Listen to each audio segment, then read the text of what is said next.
वन्देऽहं श्रीगुरो श्रीयुतपरकमलां श्रीगुरुं वैष्णवांश्च श्रीरूपं सद्गुरुं सहगणरघुनाथान्वितं सजीवं साद्वैतं सावधूतं परिजनसहितं कृष्णचैतन्यदेवं श्रीराधाकृष्णपादां सहगणललिता श्रीविशाखान्वितांश्च हे कृष्ण करुणा सिन्धो दीनबन्धो जगत्पते गोपेश गोपिकाकान्त राधाकान्त नमोऽस्तुते तप्तकाञ्चन गौराङ्गी राधे वृन्दावनेश्वरी वृषभानुसुते देवी प्रणमामि हरिप्रिये वाञ्छाकल्पतरुभ्यश्च कृपासिन्धुभ्यैव च पतितानां पावनेभ्यो वैष्णवेभ्यो नमो नमः श्रीकृष्ण चैतन्य प्रभु नित्यानन्द श्री अद्वैत गदाधर श्रीवासादि गौरभक्तवृन्द हरे कृष्ण कृष्ण कृष्ण हरे हरे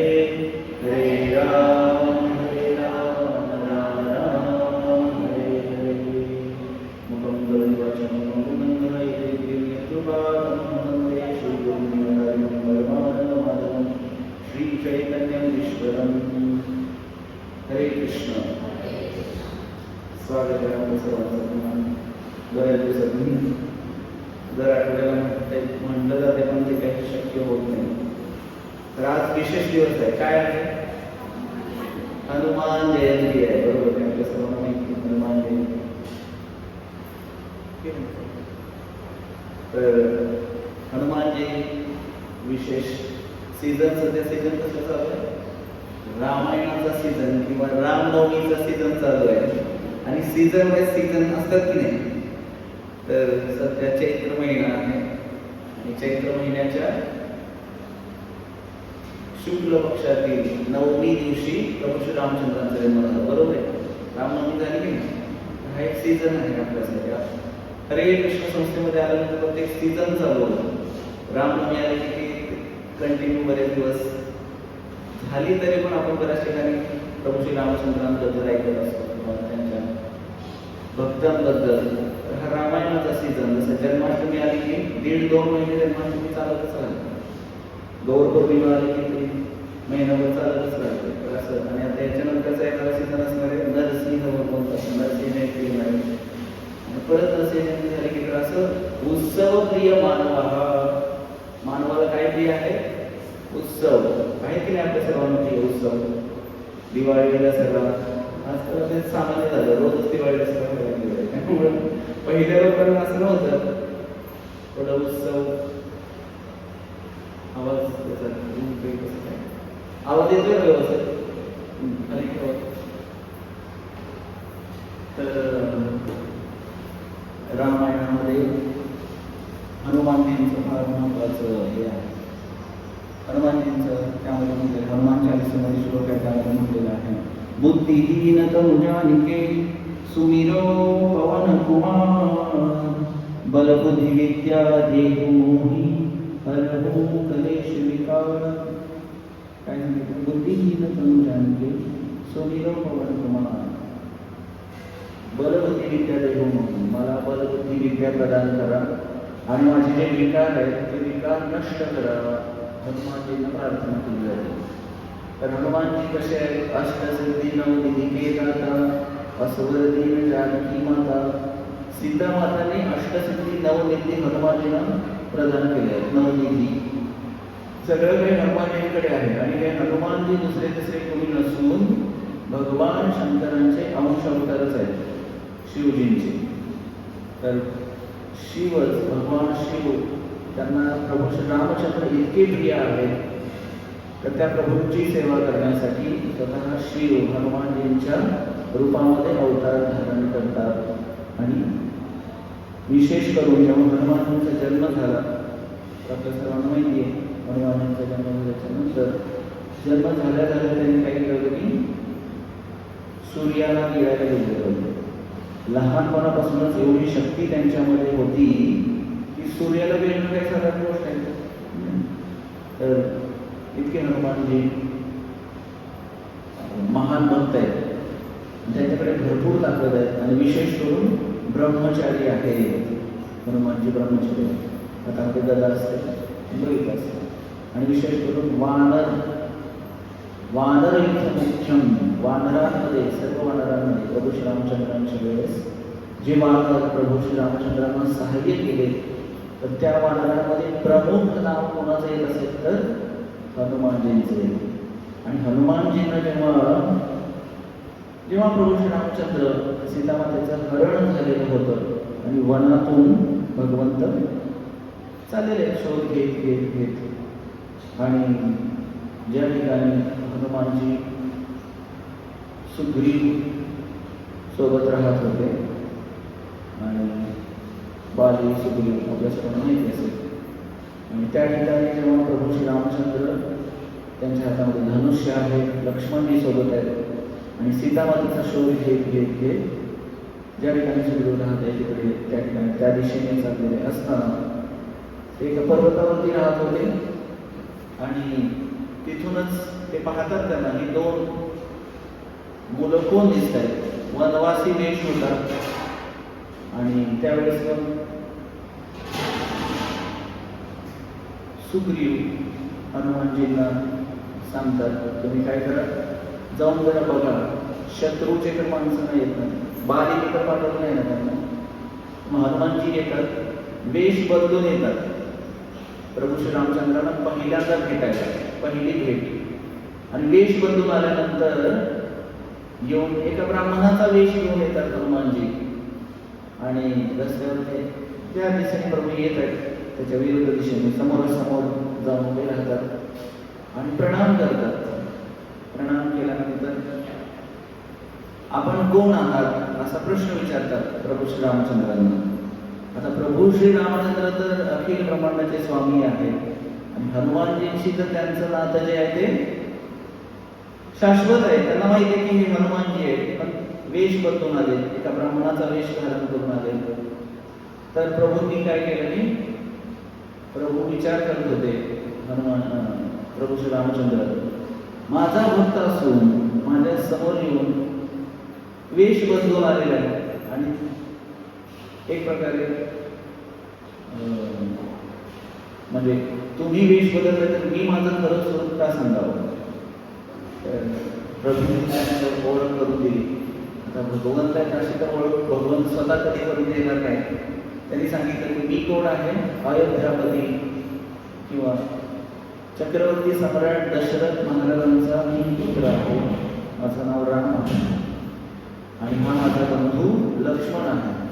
असं म्हटल्याबरोबर हनुमानजींना समजलं की हे आपले प्रभू आहेत, स्वतः श्री रामचंद्र आहेत. आणि श्री रामचंद्र म्हटल्यानंतर त्यांनी काय केलं की पुन्हा एकदा प्रणाम केला हनुमानजींनी प्रभू श्री रामचंद्रांच्या चरणावरती.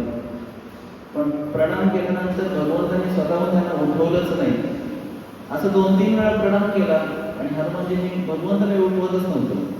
भगवंत प्रणाम केला की प्रणाम केला की दुसऱ्या प्रणाम केलेल्या व्यक्तीला धरून उठवलं जातं की नाही, तर तसं हनुमानजींना उठवलं नाही भगवंतांनी.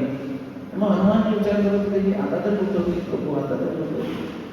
पण नाही, प्रभू का उठवत नव्हते, कारण अजूनही हनुमानजी त्यांच्या लपवलेल्या रूपामध्येच होते, जे ब्राह्मणाच्या रूपामध्ये होते. खरं रूप हनुमानजींनी प्रकट केलं नव्हतं, त्यामुळे भगवंत अजूनही त्यांना उठवतच नव्हते. आणि त्यावेळेस मग हनुमानजींनी विचार केला, माझा अजूनही तर भगवंतांना जर प्राप्त करायचं असेल तर मुखवटा घालून उपयोग नाही, ते करायचे एक आणि दाखवायचं एक. काय म्हणतात मनामध्ये काहीतरी वेगळाच विचार चाललाय, दाखवायचे दात वेगळे आणि खायचे दात वेगळे, असं करून चालत नाही भगवंतांच्या समोर.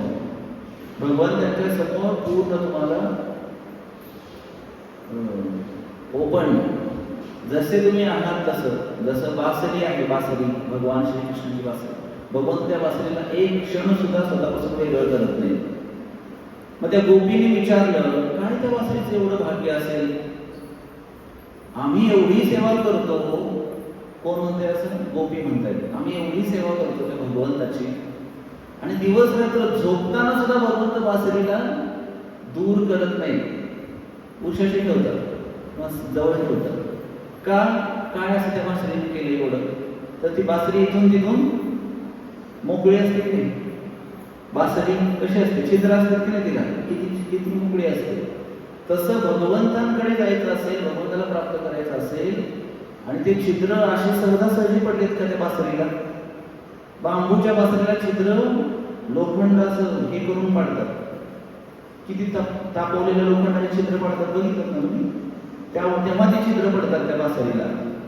तसं आपल्याला भगवंताच्या जवळ जायचं असेल तर आपली ही शुद्धीकरणाची प्रोसेस, आपल्याला हे तेवढं शुद्ध व्हावं लागेल. आणि भगवंत अशा परीक्षा घेतील, भरपूर परीक्षा घेतात भगवंत.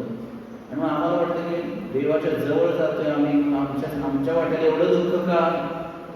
प्रभूजी तुम्ही म्हणताय तसं जप चालू केलंय, पण तरी पण मनासारखं काही घडेल ना, पाहिजे तसं काही होईना. मग जपाचा काय उपयोग आहे प्रभूजी? जप काय त्या भौतिक गोष्टींसाठी करावा का? नाही. भगवंताची भक्ती कशासाठी करावी? भगवंतांनाच प्रसन्न करण्यासाठी. चैतन्य महाप्रभू म्हणतात, न धनम न जनम न सुंदरी कवितामय जगदीश कामये, किंवा अवैदिकी अप्रतिहता. भागवतामध्ये सुद्धा सांगितले की भक्ती कशी असायला पाहिजे? हेतुरहित, कुठलाही हेतू नाही. भगवंत तुम्ही प्रसन्न व्हा, तुम्ही प्रसन्न झालात म्हणजे सगळं काही मिळवलं आणि धन्य आहे. मग हनुमानजीने काय केले की स्वतःचा वेश बदलला आणि हनुमानजीच्या वेशामध्ये जसं आले आणि तेव्हा प्रणाम केल्यानंतर भगवंतांनी स्वतःच्या हाताने त्यांना उठवलं. आणि मग हनुमानजीने लोकांना घेतलेलं आहे, अंड्यावरती बसवून नेलं, सुग्रीवांशी भेट करून दिली, दोघा जणांची चांगली भेट. तर इथं संतांचं महत्व, हनुमानजी संत झालेले आहेत, संत आहेत. आणि भगवंतांना कुणाकडे घेऊन गेले? कुणाकडे घेऊन गेले? सुग्रीवाकडे. तसं संतांचं आपल्या जीवनामध्ये असणं इतकं महत्वाचं आहे. संत काय करतात? भगवंत आणि तो जीव या दोन्हीच्या मधला दुवा बनतात, मार्ग बनतात. त्या संत त्या जीवाला भगवंताकडे घेऊन जातात किंवा भगवंतांना त्या जीवाकडे घेऊन जातात, त्याच्यापर्यंत पोहोचवतात. तसं तर जीवाला माहिती आहे की आपल्याही हृदयामध्ये परमात्मा रूपाने भगवंत आहेत, प्रत्येकाच्या हृदयात आहेत. गीतेमध्ये भगवंतांनी सांगितलं, सर्वस्य चाहं हृदि सन्निविष्टः मत्तः स्मृतिर्ज्ञानम् अपोहनं च वेदैश्च सर्वैरहमेव वेद्यः वेदान्तकृत वेदविदेव चाहम्. काय म्हणतात भगवंत? सर्वस्य चाहं हृदि सन्निविष्टः, सगळ्यांच्या हृदयामध्ये परमात्मा रूपाने स्थित आहे आणि मला जाणणं हेच सगळ्या वेदांचं सार आहे. किंवा ममैव अंशो जीव लोके, आणि अगदीच सोप्या भाषेत सांगायचं झालं तर विठ्ठल माझा लेकरवाला. आपण सगळे विठ्ठलाचे लेकर, पण त्या विठ्ठलालाच आम्ही विसरलो. पण विठ्ठल कधी आम्हाला विसरत नाही. का अवतार धारण करतात भगवंत? कृष्णाच्या रूपात आले, रामाच्या रूपात आले, विठ्ठलाच्या रूपात आले, चैतन्य महाप्रभूच्या रूपात आले आणि संतांनाही पाठवतात भगवंत. का तुकाराम महाराज आले? आम्ही वैकुंठवासी आलो याचे कारण. आणि बुडती हे जन न देखली डोळा. कधीतरी विचार केला पाहिजे आपण की काय हे संत, काय हे हरे कृष्णाचं मंदिर, काय एवढं मोठं मंदिर बांधायला लागलं? कोटीचं मंदिर कशासाठी बांधते? कशासाठी बांधतात? कोणी सांगितलं? काय वाटतं तुम्हाला? एवढं मोठं मंदिर बांधायची काय गरज आहे? काही लोक म्हणतात की एवढं मोठं मंदिर बांधण्यापेक्षा लोकांना अन्नदान करा. अन्नदान तर चालूच आहे आपलं. किंवा ज्यांना राहायला जागा नाही त्यांना घरं बांधून द्या. मंदिर बांधून काय करणार? प्रश्न असू शकतो की नाही? कोट्यावधीचं मंदिर बांधायची काय गरज? गरज ही आहे की त्या ठिकाणी आल्यानंतर, त्या मंदिरात आल्यानंतर आपल्या सर्वांना राम भेटतील की नाही? राम, सीता, लक्ष्मण विग्रहाच्या रूपात भेटतील, कथेच्या रूपात भेटतील, हरिनामाच्या रूपात भेटतील, ग्रंथाच्या रूपात भेटतील भगवंत. काही ना काही रूपामध्ये प्रसादाच्या रूपात भेटतील. एवढ्या मोठ्या मंदिरात त्या सगळ्या गोष्टी भेटणार की नाही तुम्हाला?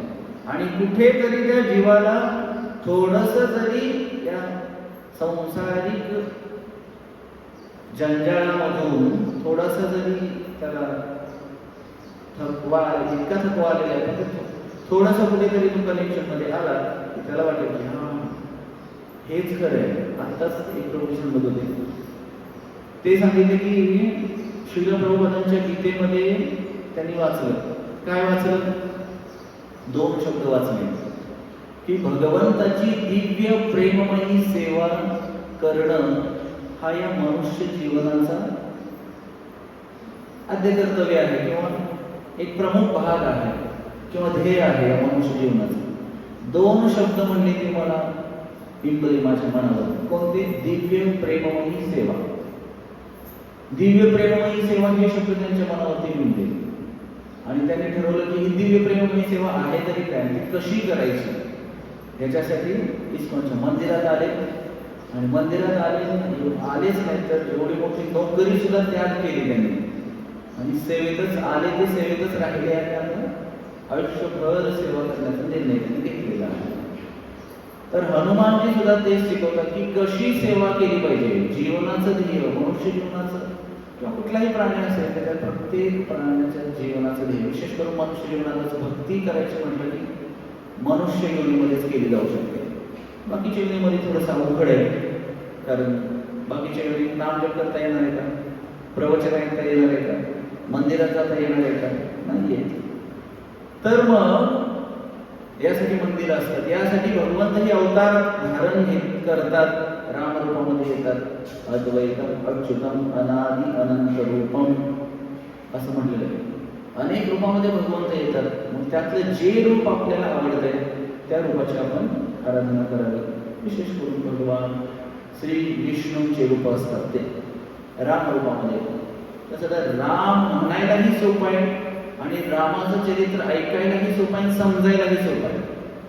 पण कृष्ण म्हणायला जी किती हे करावी लागते. कृष्ण आणि राम सहज म्हणू शकतात, जी जास्त ताण द्यायची गरज नाही. तसं चरित्र रामाचं समजायलाही, प्रभू श्रीरामचंद्रांचं समजायलाही सोपं, पण कृष्ण चरित्र समजायला तितकंच अवघड. तर विषय सेवेचा होता. हनुमानजींना जेव्हा सेवा भेटते तर लहानपणी हनुमानजी काय करायचे की लहानपणी सूर्याला गिळायला निघाले होते आणि अगदी लहान असतानाच ऋषीमुनी त्या जंगलामध्ये होते, तिथं जाऊन त्यांना त्रास द्यायचे. जे तपश्चर्या करत बसलेले ध्यानस्थ आहेत त्यांचं जाऊन शेंडी ओढायचे, काहीतरी त्यांचं समोर ठेवलेल्या गोष्टी. लहान मुलं कसं करत असतात, इतके चंचल चपळ होते आणि काहीतरी अशा गोष्टी करायला लागल्यानंतर मग त्या एकदा काय झालं की त्यांचे काहीतरी कमंडल घेऊन जायचे, मग वरती झाडावर जाऊन बसायचे, द्यायचेच नाहीत मागायला. तर ऋषींना त्याची गरज असायची. मग असं करायला लागलं. साधूंना रागाला की साधू, जे साधू आशीर्वाद देऊ शकतात ते पण काय देतात, रागाच्या भरात शाप दिला की तुला शक्ती तर आहे तुझ्यामध्ये भरपूर, पण तुझ्या शक्तीचा तुला विसर पडेल. पण जेव्हा कोणीतरी त्याची जाणीव करून देईल तेव्हा मात्र ती शक्ती तुझ्यामध्ये पुन्हा संचारित होईल. आणि अशा प्रकारे हनुमानजींना शाप भेटला. पुढे हनुमान मोठे होत गेले आणि आता प्रभू श्रीरामचंद्रांच्या सेवेत. तर जेव्हा हनुमानजींना समजतं की रावणाने सीतामातेचं हरण केलेलं आहे, तर त्यावेळेस हनुमानजी म्हणतात मग आता कोण जाणार, समुद्र पार करून जायचं, लंका समुद्राच्या पलीकडे होती, मग कोण जाणार. मग त्या वानर सेनेमध्ये अनेक असे शूरवीर होते वानर. मग त्यामध्ये हनुमानजींचा नंबर आला आणि मग जे काय करायचं जांबवंतांनी काय केलं, हनुमानजींना सांगितलं तुझ्यामध्ये तेवढी शक्ती आहे म्हणजे की तू जाऊन माघारी येऊ शकतोस. पण बाकीचे काही जण जाऊ शकतात पण माघारी येऊ शकणार नाही. काही जण थोडा अंतर जाऊ शकते माघारी येण्यासाठी, त्यांच्याकडून काही पूर्ती होणार नाही, पण तू जाऊ शकतोस. आणि मग असं म्हटल्यानंतर हनुमानजींना त्यांच्या शक्तीचा, जसं आता सांगितलं मी की त्यांना शाप भेटला होता की कोणीतरी आठवण करून दिल्यानंतर तुला तुझ्या शक्तीची जाणीव होईल. तसं आपल्याला ही आठवण करून द्यावी लागते कोणीतरी. नित्यसिद्ध कृष्णप्रेम साध्य बघू नाही, श्रवणादी शुद्ध चित्ते कर होऊ दे. भक्ती हृदयामध्ये आहे आपल्या, कृष्ण भक्ती आपल्या हृदयामध्ये आहे, त्याची कोणीतरी आठवण करून द्यायला लागेल आपल्याला. आणि त्याच्यासाठी सत्संगाची आवश्यकता आहे. सत्संगामध्ये आल्यानंतरच ती आठवण होणार आहे. कामात आठवण होते का? पूर्ण जीवनच आमचं कामात चाललंय. चला बाई हे करायचंय, चला बाई ते करायचंय, आज असं आज तसं उद्या तसं, हे ते किती कामाने वेळ लावलेला आम्हाला, कामामध्ये आहोत आम्ही. कामातून प्रेमात यावं लागेल आम्हाला. काही लोक कोमात असतात, कोमात गेलेल्या लोकांना आपली लोक सुद्धा ओळखत नाही. मग तसं भगवंत आपले आहेत, स्वामी आहेत, सखा आहेत, सगळं काही भगवंत आहे, पण आम्ही त्या भगवंताला विसरलो आहे. जसं कोमात गेलेलं व्यक्ती विसरलो असतो तसं मग ते परत रिवाईव्ह करण्यासाठी, ते आठवण्यासाठी परत सत्संगाची आवश्यकता आहे. सत्संगात आल्यानंतरच आपल्याला ते आठवण होते, म्हणून सत्संग गरजेचा आहे. तर हनुमानजी, त्या हनुमानजींना सांगितलं या भगवंतांनी तुम्ही करू शकता.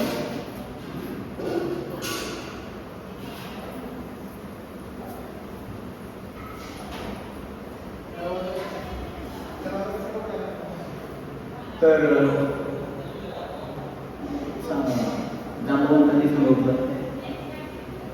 आणि मग हनुमानजी जेव्हा जायला निघाले, कुठलंही कार्य केल्यानंतर संकल्प करायला पाहिजे. पूर्ण करायचं असेल तर मी हे करणार आहे. तर तसं भक्तीमध्ये सुद्धा संकल्प, जसं आपण जपाचा संकल्प घेतो, 2 माळा जप करेन, 3 माळा जप करेन, 4 माळा जप करेन, 4 नियमांचं पालन करेन, असे संकल्प हनुमानजींनी सुद्धा संकल्प केला. प्रभू श्री रामचंद्रांचं कार्य मला संपन्न करायचं आहे असा संकल्प त्यांनी केला. आणि शक्तीची आठवण दामोदरांनी करून दिलेली होती. पर्वतावरून उडी मारतात, इतकी उडी जोरात मारतात, जय श्रीराम. काय म्हणतात? जय श्रीराम. अरे म्हणून काय झालंय तुम्हाला? असं नाही, जोरात जय श्रीराम. इतक्या जोरात पर्वतावरून उडी मारतात, तो पर्वत खाली धसतो उडी मारताना, इतक्या जोरात. म्हणजे कुठलंही कार्य करायचं असेल तर सुरुवातच अशी करा की 50% कार्य त्याच्यामध्ये झालं पाहिजे. हनुमानजींनी तिथं ते दाखवून दिलं. आणि त्यानंतर जात असताना हनुमानजींना मैनाक नावाचा पर्वत आडवा येतो. आडवा येतो म्हणण्यापेक्षा हनुमानजींना बरेच आता कसं प्रलोभन येतात. कुठली गोष्ट करायची म्हटलं, भगवंतांकडे जायचं म्हटलं की काही प्रलोभन येत असतात.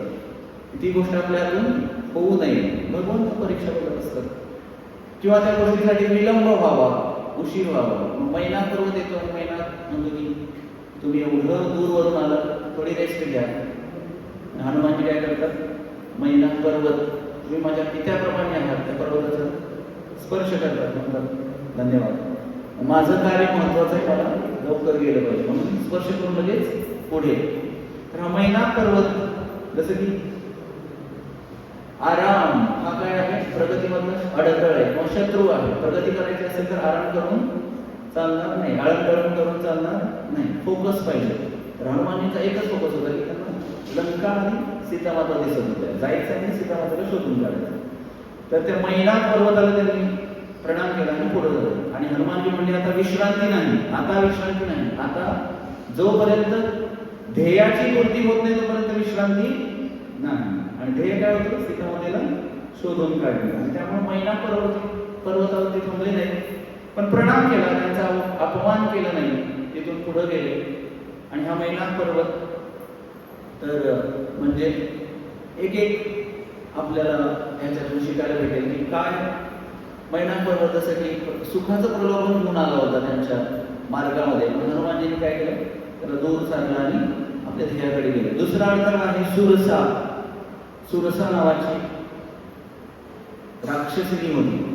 तर ती सुरसा काय करते? हनुमानजींच्या आडवी येते आणि मग ती काय करते? मोठं रूप तोंड करते. आणि मग ती सुरसा म्हणते की तुला जर इथून पुढे जायचं असेल तर तुला माझ्या मुखामध्ये प्रवेश करावा लागेल आणि परत बाहेर यावं लागेल, नाहीतर मी तुला गिळून टाकणार. मग असं काहीतरी करत असताना आपल्याला अनेक अडचणी येतात. जप करायचं असेल, कुठं आपल्याला काही चांगलं कार्य करायचं असेल, धार्मिक कार्यामध्ये अडचणी येतात. तर त्या सुरसाने काय केलं? तिचं मुख मोठं करायला सुरुवात केली. हनुमानजी त्याच्यात डबल व्हायचे. परत सुरसा तिचं मुख आणखी डबल करायचे. असं मोठं करत करत खूप मोठं मुख केलं. आणि हनुमानजी काय झाले? अचानक एवढे छोटे झाले, पटकन तिच्या मुखामध्ये गेले आणि मुखातून बाहेर आले पटकन. हनुमानजी फार हुशार होते. सुरसाचं मुख एवढं मोठं आहे की तेवढ्या क्षणामध्ये की कमी होईपर्यंत हनुमानजी पटकन गेले पण आणि बाहेर आले. म्हणजे बघ, तुझं काम, तुझी आठवी पूर्ण केलेली आहे, आता तू नका रस्ता अडवू शकत नाही. तर भगवंताची सेवा करत असताना डोकं पण लावलं पाहिजे. हनुमानजी आपल्याला शिकवत आहेत की कशा प्रकारे त्या अडथळा दूर पटकन भगवंताची सेवा चांगल्या, अधिक चांगल्या प्रकारे. तर आपण सर्वजण सेवेतच आहात, तर जास्तीत जास्त चांगली सेवा कसं होईल हे बघितलं पाहिजे. जास्तीत जास्त चांगल्या प्रकारे आम्ही कशा प्रकारे सेवा करू शकतो.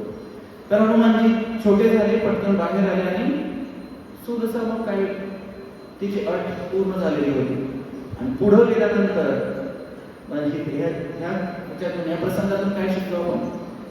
कधी कधी ताकदीपेक्षा बुद्धीची जास्त गरज असते आणि ती बुद्धी चालवायला पण लागते. तर भगवत भक्तीमध्ये आल्यानंतर सुद्धा असंच आहे. बुद्धीचा वापर तितकाच करावा लागतो आपल्याला, ज्ञानाचा वापर करावा लागतो. तिसरा अडथळा होता सिंहिका नावाची राक्षसी होती. हनुमानजी चालले पुढे, पण पुढे जातच नव्हते. इतकं बळ लावत होते पण पुढे जातच नव्हते. आणि इकडे तिकडे बघितलं तर काही दिसेना पण. आणि खाली बघितलं तर ते सिंहिकाने काय केलं, त्या हनुमानजीच्या सावलीला पकडून ठेवलं होतं.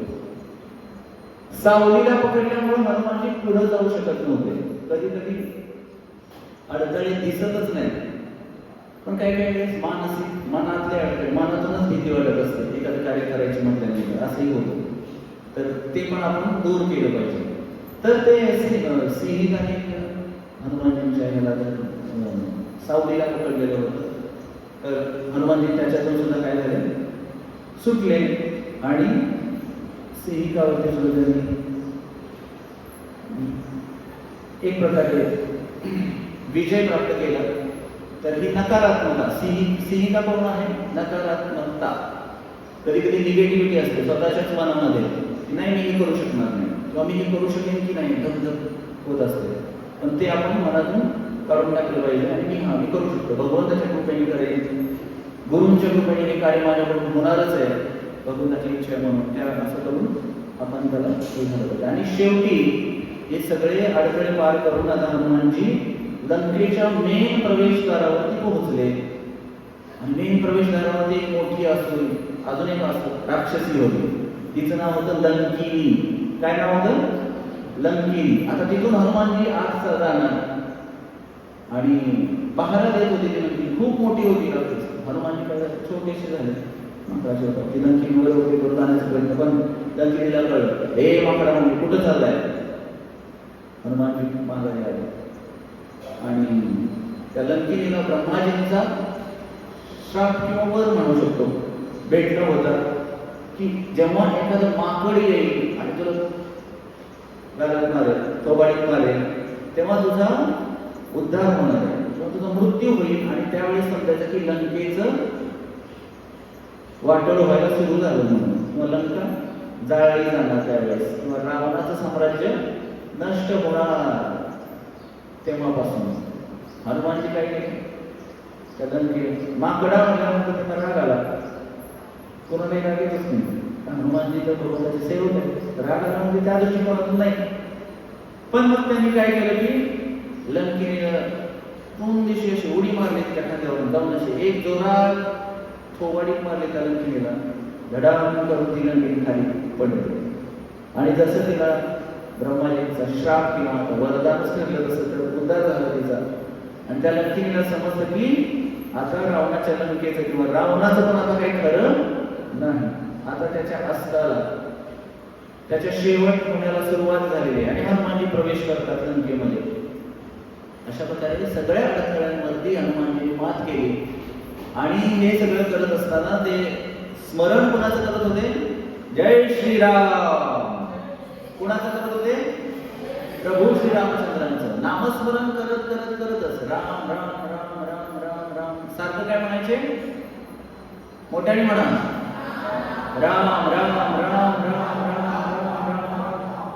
आणि राम राम म्हणत असल्यामुळे भगवंत त्याच्या सोबतच होते हरिनामाच्या रूपाने. आणि मग गेले, आतमध्ये गेले.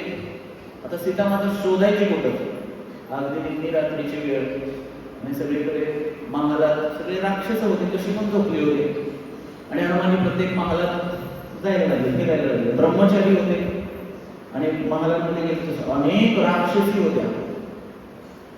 आणि रावणाने काही एक गोळा केलेले होते, कितीतरी स्त्रिया गोळा केलेल्या होत्या. जे आवडले की लगेच आलाच घेऊन, आवडले की घेऊन आला, आवडले की घेऊन आला असं. आणि त्या सगळेजण त्या ठिकाणी राक्षस झोपलेले होते आणि हनुमानजी असं फिरत होते, सीतामातेचा शोध घेत. एका महालामध्ये गेल्यानंतर त्या ठिकाणी डबल बेड होता. डबल बेड समजलं, 2 बेड. आणि सुंदर स्त्री तिथं झोपलेली होती. आजपर्यंत हनुमानजींनी सीतामातेला पाहिलेलं नाहीये, ओळखायचं कसं? आणि ती सुंदर स्त्री झोपलेली आहे. मग हनुमानजी विचार करत की कदाचित याद नसतील सीतामाता, ती पण ती बिंदास झोपली होती. हनुमानजी विचार करतात की एका पतीला, पतिव्रता स्त्री आहे, पतिनिष्ठ आहे, पतीला सोडून आला तर एवढी काळ झोपेल कशी? आणि इतकी पतिनिष्ठ होती की डबल बेडवर कशी काही झोपेल? तर असा विचार करत होते हनुमानजी. आणि त्यांना समजतं की ही नाही, या सीतामाता असू शकत नाही. तर त्या कोण होत्या? मंदोदरी होत्या. रावणाच्या पर्सनल बेडरूम मध्ये हनुमानजी गेलेले होते. आणि मग तिथून बाहेर जातात आणि जातात कुठे? अशोक वाटिका, ज्या ठिकाणी सीतामाता एका झाडाखाली बसल्या होत्या, प्रभू श्री रामचंद्रांचं स्मरण करत होत्या.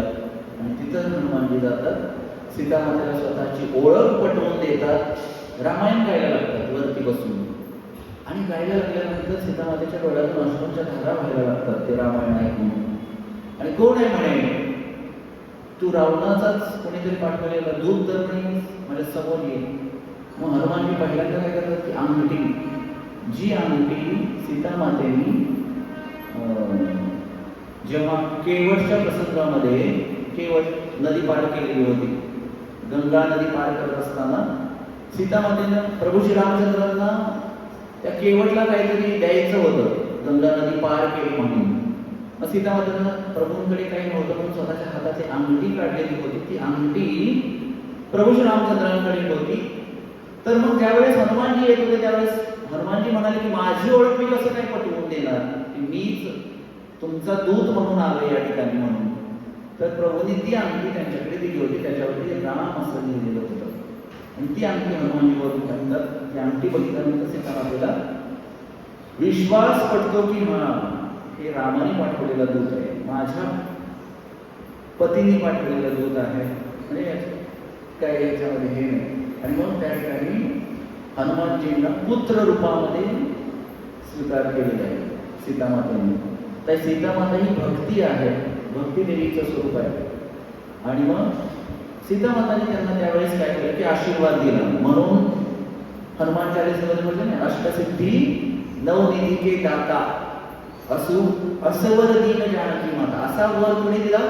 जानकी मातेनं असा वर दिलेला आहे तुम्हाला. अष्टसिद्धी नवनिधी प्राप्त आहेत हनुमानजींना. आणि ही भगवंताच्या सेवेचं फळ आहे त्यांना. तर भक्तीला वाचवण्यासाठी प्रयत्न केला पाहिजे नाही. सीतामाता ही भक्तीचं स्वरूप आहे. आणि आपली जी भक्ती आहे, भक्ती लता म्हणतात, भक्तीचा वेल. तर त्या वेलाला पाणी घालायला पाहिजे दररोज. आणि वेलाला पाणी घालणं म्हणजे काय? भजन क्रिया. हरे कृष्ण कृष्ण कृष्ण हरे हरे, हरे राम राम राम हरे हरे. आणि जसं बघा, एखादं जर तुम्ही झाड लावलं, त्या झाड लावल्यासोबत त्याच्यासोबत गवत पण उगवून येतं नाही. ते झाड पण वाढतं आणि पाणी टाकल्यामुळे ते गवत पण उगवून येतं. मग आपण बरोबर त्या झाडाच्या मुळालाच पाणी घातलं पाहिजे. त्या गवताला पण त्या झाडासोबत पाणी घातलं किंवा झाड सोडून केवळ गवतालाच पाणी घातलं तर ते भक्ती लता वाढेल का? नाही. तर त्यामुळे भक्ती लता म्हणजे बरोबर त्या जे झाड लावले त्यालाच पाणी घातलं पाहिजे. तर सीतामाता हे भक्तीचं स्वरूप आहे. आणि हनुमानजी त्यांना स्वतःची भक्ती आपण वाचवली पाहिजे. या कलियुगामध्ये हे खूप अवघड आहे भक्ती करणं. कलौ साधन बाधकः, साधनेमध्ये बाधा आणणारा युग कोणता असेल तर हे कलियुग. पण साधना करायचीच कोणाला आहे किंवा साधना कशासाठी करायची हे तर आधी समजून घेतलं पाहिजे. करताय ना तुम्ही साधना? साधना नावाचं कोण आहे काही? नाही ना. तर साधना म्हणजे काय? भक्ती मार्ग, भक्ती, साधना भक्ती असं म्हणतात, साधन भक्ती. आणि साधन कलियुगामध्ये एकच आहे, ते म्हणजे हरेर नामैव केवलम कलौ नास्तैव गतिरन्यथा. तर अशा प्रकारे हनुमानजी तिथं नुसते गेलेच नाही, ओळख पटवून दिली सीतामातेला. आणि सीतामाता फार प्रसन्न झाल्या, स्वतःच्या पुत्र रूपामध्ये हनुमानजीचा स्वीकार केला. तसं तर हनुमानजी एक प्रभू श्री रामचंद्रांच्या लीलेमध्ये एक विशेष सखी सुद्धा आहे, त्यांचं नाव मला आठवेल आता. आणि 2 रूपामध्ये आहेत भगवंतांच्या हनुमानजी. दास्य रूपामध्ये पण सेवा करतात आणि माधुर्य रूपामध्ये सीतामातेच्या अंतरंग सखी म्हणून सुद्धा हनुमानजी सेवा केलेली आहे. आणि त्यानंतर हनुमानजींनी काय केलं, नुसते गेले सीतामातेचा शोध लावला एवढंच नाही तर लंकेला आग लावली, जाळून टाकली ती लंका. आणि मग त्यांच्यासाठी सीतामातेला परत घेऊन येणं अवघड गोष्ट होती का? नाही. पण सेवका करावे सांगितलेले काम जेवढं सांगितलंय तेवढंच करायचं. पण हितासाठी त्यामध्ये चांगलं काहीतरी प्रभूचं हित होणार असेल तर ते करावं. पण सांगितलं होतं की जाऊन शोध घेऊन या, शोधच घेऊन आले. सीतामातेला घेऊन येऊ शकले असते की नाही? सीतामाता पण गेल्या नाही, कारण सीतामाता माहिती होती की माझे पती मला इथे न्यायला येणार आहे. तर सेवकांनी, सेवक कोणाला म्हणायचं? जेवढं सांगितले तेवढंच. प्रभुपाद से डिसायपल मीन्स डिसिप्लिन. शिष्य म्हणजे ज्याच्याकडे शिस्तबद्धता आहे. If guru will say jump, जर गुरुनी म्हटलं उडी मार उडी मार, तर आपल्यापैकी त्याला म्हणायचं कशाला उडी मारायची, काय होणार उडी मार, आत्ताच उडी मारणं गरजेचं आहे का, नंतर मारतो. तर आपल्याला एखादी सेवा सांगितली आपण असं करत असतो, आत्ताच कशाला प्रभूजी, नंतर करू, थोड्या वेळाने करतो, थोडं बिझी आहे. गुरुच्या समोर असं म्हणून चालत नाही. If guru will say jump then we should ask how hi Gurudev, किती उंच उडी मारू मी, असं विचारलं पाहिजे एका शिष्याने. गुरुनी जर सांगितलं की उडी मार, किंवा गुरुनी सांगितलं की सेवा कर, तर आम्ही विचारावं कशा प्रकारे सेवा करू, अधिक चांगली कशी करू शकेल आणि त्याचा जास्त फायदा त्या गुरूंना किंवा भगवंत कसे प्रसन्न होतील. तर हनुमानजींनी हे केलं. आणि आपणही आपल्या जीवनामध्ये अशाच प्रकारे कार्य करावं, तेव्हाच आपल्या कार्याची सिद्धी, फळ आपण यशस्वी होऊ शकतो. आणि मनुष्य जीवनाचं हेच ध्येय आहे की भगवंताचा दास तरीच जन्म यावे, दास विठोबाचे व्हावे. आम्ही दास रूपामध्ये, जसं हनुमानजींनी, तर हनुमानजींनी बघा इतके दास रूपामध्ये सेवा केली भारी. सीतामाता एकदा काय करत होत्या, सिंदूर कपाळाला कुंकू आता लावत होत्या आणि हनुमानजी अचानक गेले तिथे आणि नेहमी जायचे, कारण प्रभू श्रीरामचंद्रचे इतके लाडके होते. तर मग आजचा जो प्रसंग वर्णन केला तर त्यामध्ये वनवासामध्ये लक्ष्मणजी सोबत होते, भाऊ होते. पण जेव्हा हनुमानजींनी स्वतःचं रूप, खरं रूप भगवंताच्या समोर प्रकट केलं, तेव्हा भगवंत एक वाक्य बोलले हनुमानजींना, म्हणे या लक्ष्मणापेक्षा सुद्धा अधिक पटीनं माझं तुझ्यावरती जास्त प्रेम आहे. आता लक्ष्मण तर भाऊ आहे आणि हनुमानजी तर आत्ता भेटले. लक्ष्मणाने याच्यापूर्वी कधीपासून सेवा केली, वनवासापासून आणि वनवासाच्या आधी पण, जन्मापासून लक्ष्मणजी सेवा करत आहेत. हनुमानजी तर आत्ता भेटले. आपल्या बरोबर असं झालं तर एखादं, आता प्रभू श्रीरामचंद्र बरोबर बोललेत का? कोणीतरी म्हणावं बघा की माझं सुरुवातीपासून एखादा व्यक्ती आहे, म्हणजे एखादं कार्य करताय तुम्ही आयुष्य, म्हणजे अगदी सुरुवातीपासून त्यानं तुम्हाला साथ दिली, तुमच्या कार्यामध्ये मदत केली, आणि आता कोणीतरी आले त्याला तुम्ही म्हणलं की या व्यक्तीपेक्षा माझं तुझ्यावर जास्त प्रेम आहे, त्या व्यक्तीला कसं वाटेल? नाही. पण इथं भगवंतांचा भाव कसा आहे, तसं आई, एक आई असते, तिची 2 मुलं असतात. एक मोठा मुलगा असतो, आता जन्म घेतलेला आहे. आईला सगळ्यात जास्त, आईचं सगळ्यात जास्त प्रेम मोठ्या मुलावर असतं का छोट्या मुलावर असतं? दोघांवर पण असतं, पण जास्त प्रेम बारक्यावर. का? बारक्या तर आत्ताच आले ना, मोठं तर 2-4 वर्षांनी मोठे तेव्हापासून आहे. बारक्यावर का प्रेम असतं? शेंडफळ आहे, बारक आहे, लहान आहे, त्याच्याप्रती जास्त काळजी वाटत असते, म्हणून गरज पण आहे त्याला. तसं भगवंतांना माहिती आहे की हनुमानजी तर दास्य रसामध्ये आहे, इतकी सेवा भवन. तर ते हनुमानजी सिंदूर लावल्यानंतर विचारतात सीतामाता, हे काय होत तुम्ही? सीतामाता काय सांगणार? त्यांनी सांगितलं की भगवंत फार प्रसन्न होतात, प्रभू श्री रामचंद्र प्रसन्न होतात म्हणे हे लावल्यानंतर. हनुमानजी विचार करायला, हनुमानजी म्हणे एक चुटकी सिंदूर लावल्यानंतर जर प्रभू प्रसन्न होत असतील तर मी काय करू? संपूर्ण अंगालाच पूर्ण लावून घेतो. आणि ते गेले आणि काय केलं? सगळं शेंदूरच चढवून घेतलं. शेंदूर लाल चढायो, तर शेंदूर पूर्ण शेंदूरच लावून घेतला आणि गेले दरबारात. प्रभू श्रीरामचंद्र बसले, ते सगळे बसले होते आणि सगळे बघून हसायला लागले त्यांच्याकडे. हा काय अवतार करून आलाय आज, विशेष वेगळंच काहीतरी. सगळे हसायला लागले. जाऊन प्रणाम केला प्रभूंना.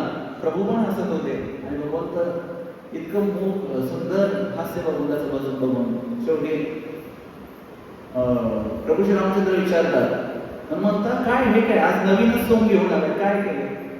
तर मी म्हणून गेलो होतो, सीतामातांनी असं असं सांगितलं की तुम्ही एक चुटकी सिंदूर कुंकू लावल्यानंतर प्रसन्न होतात.